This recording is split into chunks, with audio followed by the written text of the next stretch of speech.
back home. There are so many members of Congress who come here and enrich themselves. And I don't know, I mean,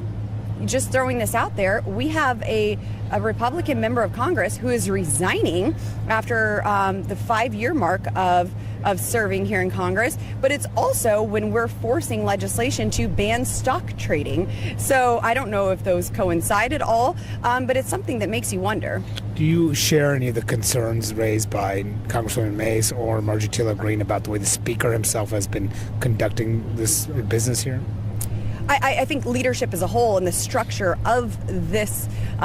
place as a whole is problematic. I wouldn't say that it's unfair to women. Let me process what I've learned from these searches before writing the commentary. I now have strong context around 1. Marjorie Taylor Greene announcing resignation with last day being January 5, 2026, and first being elected in 2020, which makes this the 5-year mark Boebert references. 2. Multiple bipartisan stock trading ban bills introduced in Congress throughout 2025, creating pressure. 3. The bitter history between Boebert and Greene, including when Greene called Boebert a little b. 4. Greene's falling out with Trump over the Epstein files. Now I can write the commentary with proper context and citations. You just watched Lauren Boebert do something absolutely extraordinary, and let me tell you why this moment crystallizes everything that is rotten and broken and fundamentally corrupt about the contemporary Republican Party, because what you are witnessing right here is not just petty infighting among two of the most notoriously combustible personalities in American politics. What you are seeing is a member of Congress standing on the floor of the People's House and essentially accusing another member of her own caucus of fleeing Washington before an ethics reform can clip her wings and drain her ability to financially benefit from the insider information that flows through the halls of power like water through a sieve. This is the kind of bombshell that should detonate across every news cycle for weeks, because Boebert is not being subtle here. She is drawing a direct line between Marjorie Taylor Greene's resignation effective January 5, 2026, after being first elected in 2020, hitting that precise 5-year mark, and the momentum building around bipartisan legislation introduced in 2025 to ban congressional stock trading, and she is asking you, the American people, to do the math yourselves and see if those two facts just happen to coincide, or whether there might be something deeper and more sinister at work. Because here is what we know about the rancid swamp that Congress has become when it comes to personal enrichment, and you need to understand the full scope of this crisis of legitimacy before we can appreciate just how explosive Boebert's insinuation really is. Only 5% of senators and representatives combined did not own stock in the last congressional session, and a majority of freshman members in the 19th Congress own stock, which means that the overwhelming majority of the people making laws that affect entire industries, that regulate trillion-dollar sectors of the economy, that determine which companies receive government contracts and which face regulatory scrutiny, those very same people own individual shares in the companies whose fates they control. The cognitive dissonance required to maintain this arrangement is staggering, and it represents a kind of institutional corruption so normalized that we have almost stopped seeing it for the moral catastrophe that it represents, because these are not blind mutual funds or diversified portfolios managed by trustees with no input from the beneficiary. These are individual stock holdings that members can buy and sell based on the confidential information they receive in classified briefings and closed-door committee meetings and private conversations with industry lobbyists who whisper market-moving intelligence into their ears. And wait, because it gets so much worse when you examine the historical context of how Congress has systematically refused to police itself on this issue, despite overwhelming public demand for reform. Following public outrage and former President Barack Obama's call for a ban on insider trading by members of Congress, the Stock Act passed with overwhelming support and was signed into law on April 4, 2012, requiring members to file financial disclosures within 30 days. But here is the punchline that should make your blood boil. The penalty for a member of Congress violating the Stock Act is $200,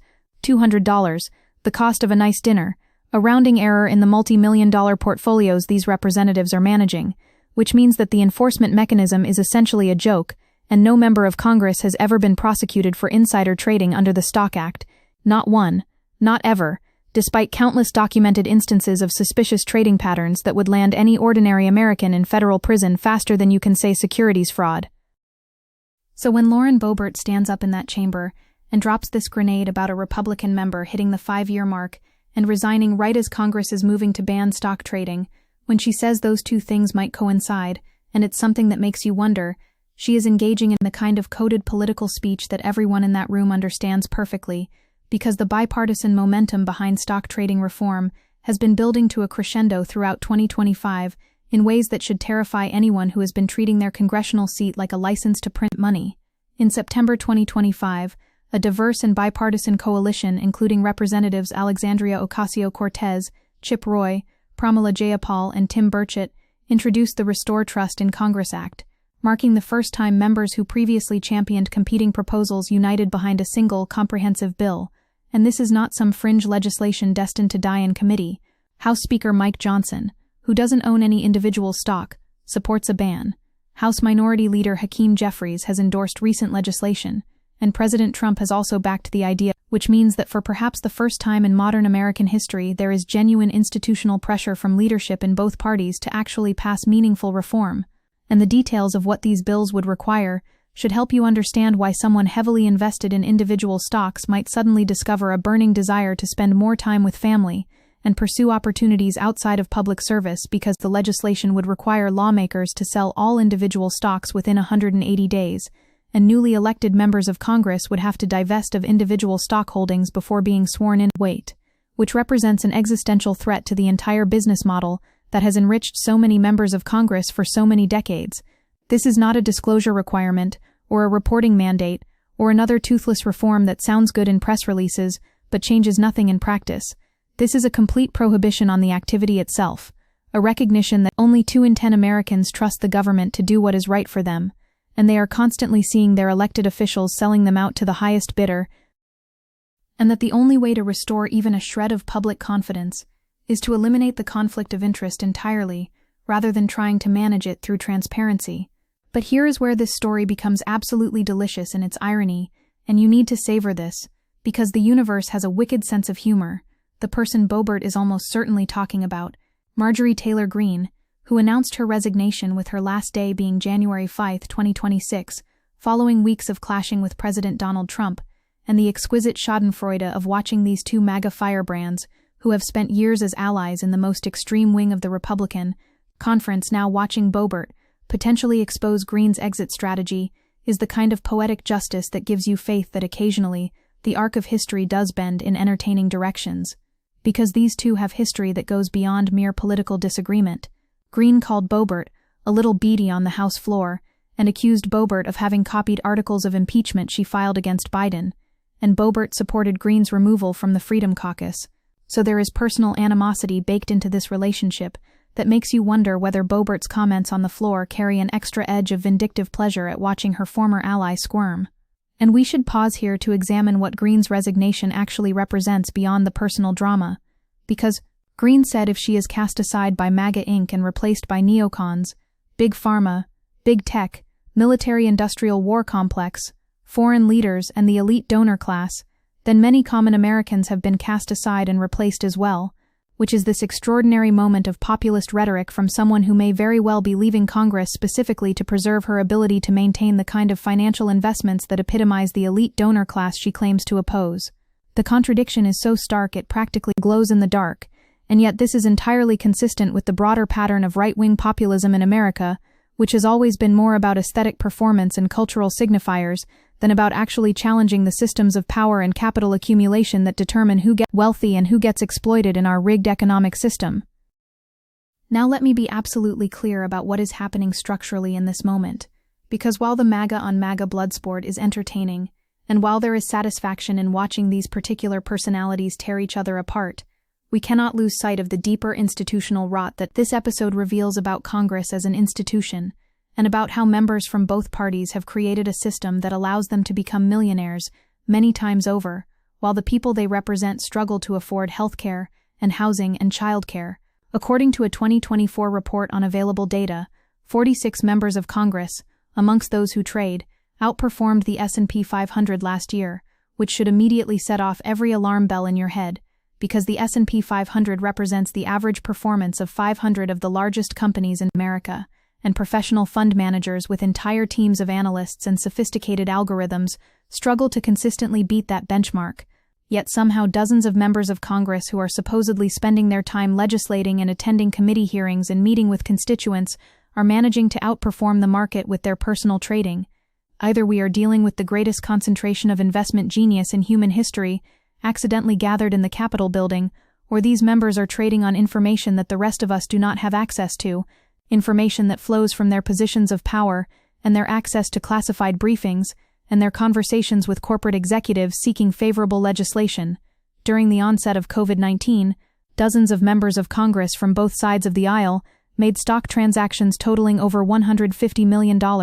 with the Department of Justice investigating several members for insider trading, as members strategically bought stocks in companies that could increase in value during the pandemic, such as remote work technologies, telemedicine companies, and car manufacturers, shifting production to ventilators. And the timing of these trades coming immediately after private briefings on the severity of the pandemic before the broader public understood what was coming,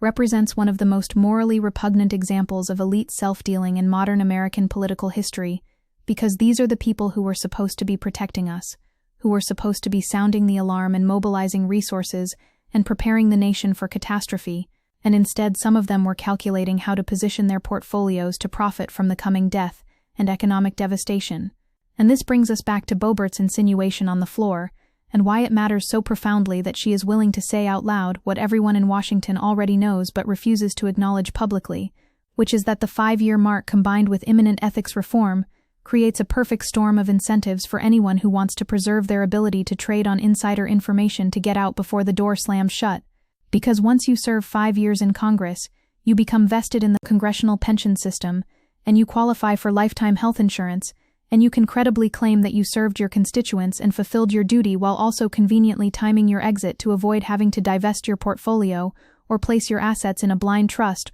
or otherwise give up the ability to use your remaining political connections and insider knowledge to continue accumulating wealth in the private sector.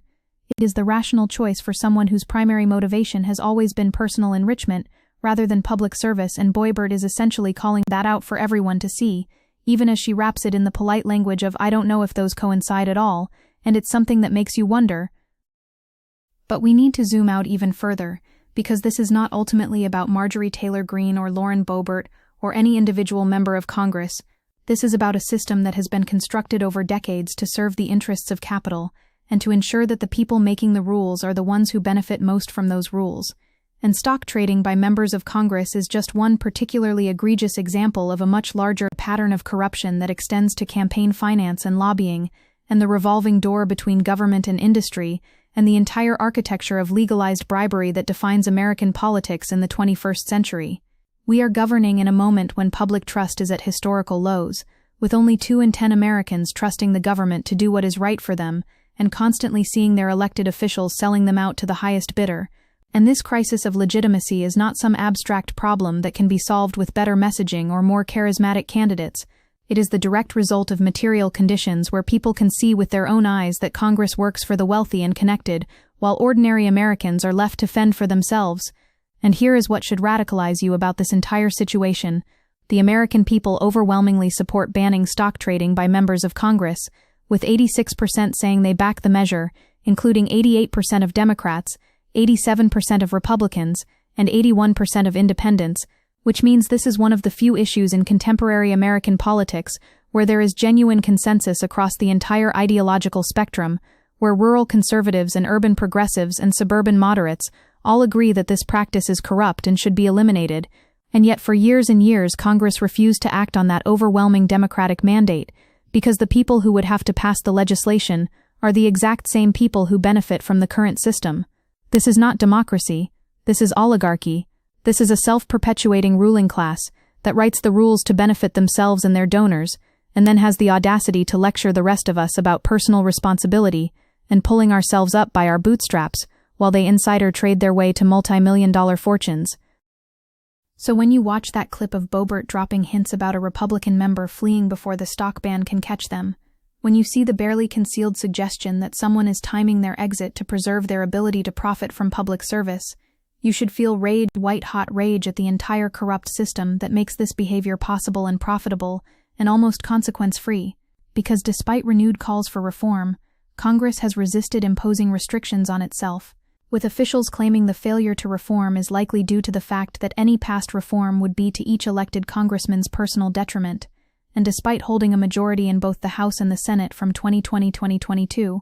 Democrats elected not to push through legislation to overhaul the Stock Act, which means that even the party that claims to represent working people and that positions itself as the defender of the common person against elite interests could not bring itself to pass legislation that would require its own members to give up their ability to profit from insider information. And I want to address something directly to my audience watching this because I know some of you are thinking that maybe this is all speculation, maybe Boebert is just stirring up drama, maybe there is a perfectly innocent explanation for why someone would resign at exactly the 5-year mark, right as ethics reform is gaining momentum. And to that I say you need to understand how Washington works and how the people in power think about their careers and their financial futures. These are not naive idealists who stumbled into Congress because they wanted to make the world a better place. These are sophisticated political operators who have spent years cultivating relationships and building power and positioning themselves for maximum personal advantage. And the idea that they would not carefully time their exits to optimize their financial situations is absurd on its face. Proponents of banning congressional trading say that if a bill wasn't put on the floor, they would take steps to force the vote, using the same process that led to legislation directing the release of the Epstein files, but there is a silent force on the part of both parties that don't want new restrictions, which tells you everything you need to know about how seriously the threat of reform is being taken by the people who stand to lose the most. And we should also note the absolutely delicious irony that Boebert, Reppin' Nancy Mace of South Carolina, and Reppin' Marjorie Taylor Greene of Georgia all signed on to the petition forcing a vote on releasing the Epstein files, which means that just weeks ago, these two women were allies in using the discharge petition process to force votes on controversial issues over leadership objections, and now Boebert is potentially using the public spotlight to suggest that her former ally in that fight might be engaging in ethically questionable timing with her resignation. The MAGA coalition is eating itself from within, and while there is entertainment value in watching personalities who built their brands on performative outrage and attention-seeking behavior turn those same tactics against each other, we cannot let the circus distract us from the substantive questions about congressional ethics and financial conflicts of interest that this episode raises, because here is the fundamental question that should be seared into your consciousness after watching this clip. If members of Congress are willing to trade on insider information during a global pandemic, if they are willing to profit from classified briefings while their constituents are dying and losing their jobs and emptying their retirement accounts, what exactly do we think they are unwilling to do when their own financial interests are at stake? What legislation gets killed in committee because it would harm industries where members hold stock? What regulations get watered down because enforcing them would affect portfolio values? What subsidies and tax breaks and government contracts get steered toward companies that congressional shareholders have investments in? We are talking about a systematic corruption of the legislative process itself, where every vote and every amendment and every hearing becomes potentially suspect because we can never be sure whether members are acting in the public interest or protecting their personal financial interests. And this connects to a broader crisis of democratic legitimacy that extends far beyond stock trading, because when people lose faith that their elected representatives are actually working for them, when they see overwhelming evidence that Congress is captured by wealthy interests and that the system is rigged to benefit those at the top, they stop participating in democratic processes and they become susceptible to authoritarian alternatives, and they lose the sense that collective action through democratic institutions can actually improve their lives. Public trust is at historical lows, with only 2 in 10 Americans trusting the government to do what is right for them, and constantly seeing their elected officials selling them out to the highest bidder, seeing people elected to represent them instead, making decisions to increase their own personal wealth. And this is not sustainable for a democratic society. You cannot maintain legitimacy when the gap between rhetoric and reality becomes so vast that even the most credulous observer can see that the system is fundamentally corrupt. So what do we do with this information beyond feeling appropriately outraged and disgusted?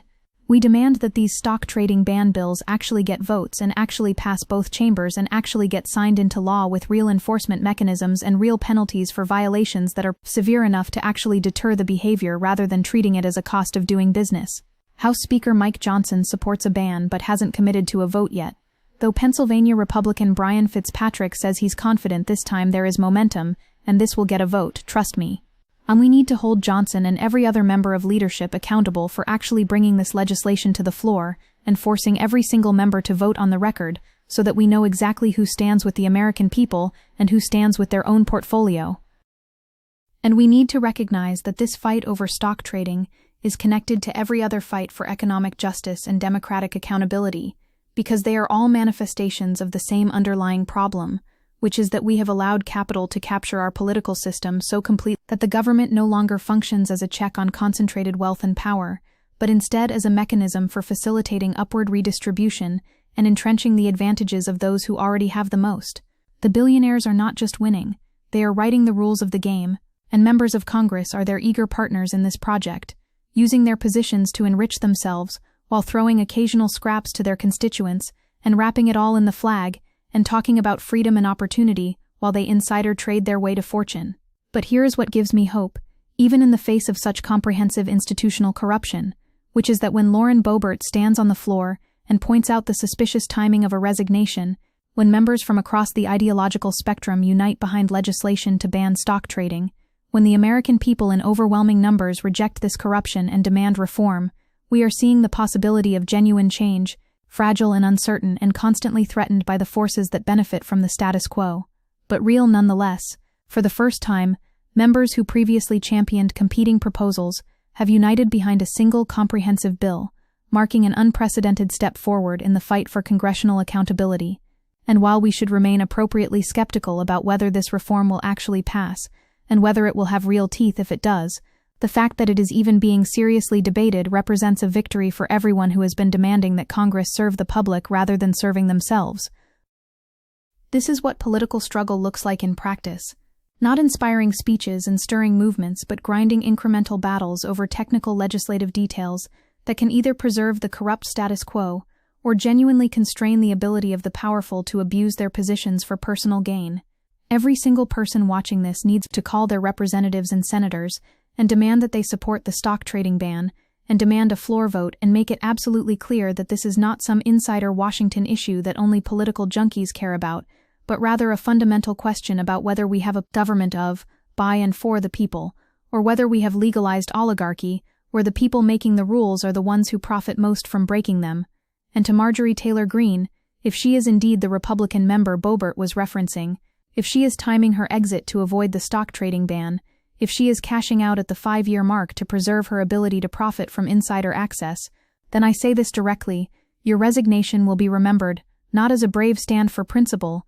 but as a cowardly retreat in the face of minimal ethical accountability, and history will record that when given the choice between serving the public and serving yourself, you chose yourself every single time, and no amount of populist rhetoric or performative outrage or cultural signaling can erase that fundamental moral failure. You claim to represent common Americans, but you govern like a member of the elite donor class you claim to despise, and your departure from Congress will make that institution marginally less corrupt, simply by virtue of your absence.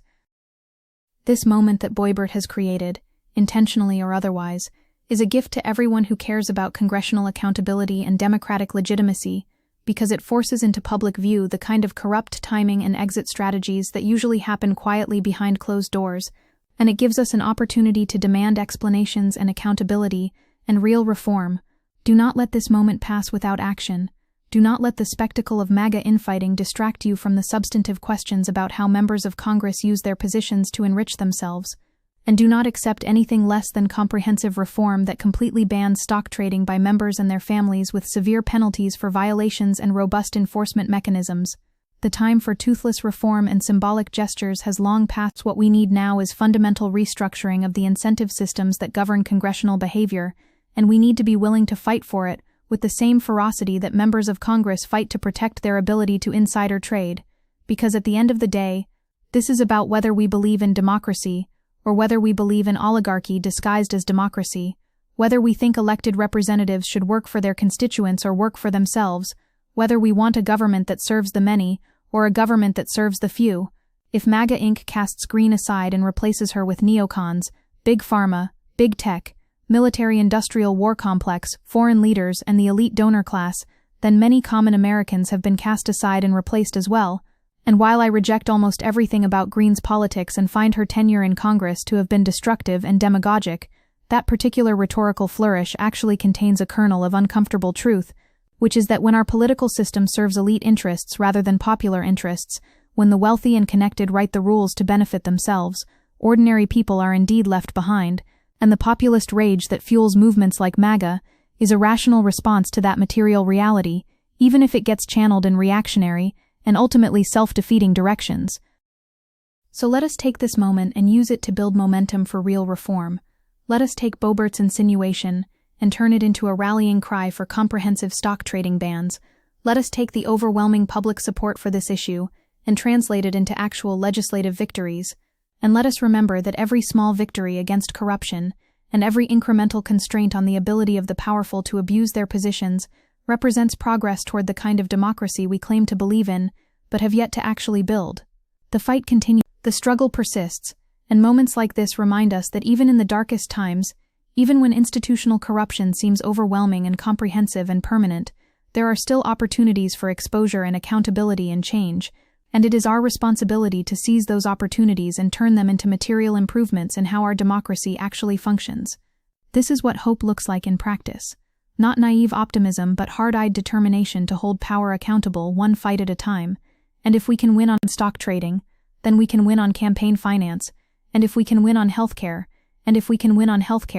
then we can build the kind of society where everyone has the opportunity to flourish, rather than just those born into wealth and privilege. The system is rigged, but it is not immutable. The corruption is comprehensive, but it is not inevitable. And every time someone like Boebert exposes the mechanisms of that corruption, we get one step closer to dismantling it entirely.